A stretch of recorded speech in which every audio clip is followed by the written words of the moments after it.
So every Sunday for about the last month, my parents and siblings and I have had a family gathering on Zoom. I think many of you have done that as well. And I'm really expecting that when social isolation is not quite as stringent, that we will be continuing those gatherings.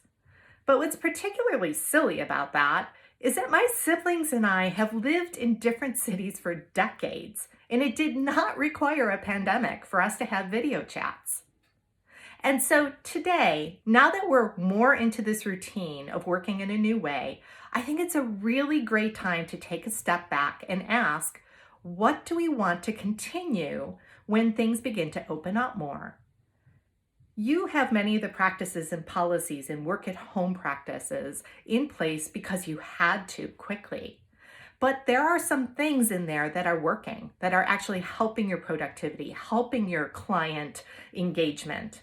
And so I think it's important, instead of just going back to the way they were before, is examining each of those new practices and policies and determining which will continue to be helpful when things begin to return to whatever the new normal is.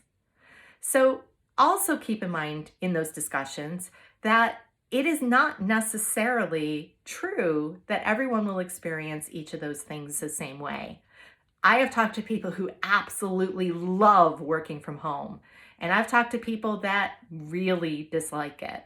So what does that mean? Typically, our organizational policies have the same requirements for everybody. Maybe that's the biggest change we have, which is to be more flexible and respond to each person's needs and lives.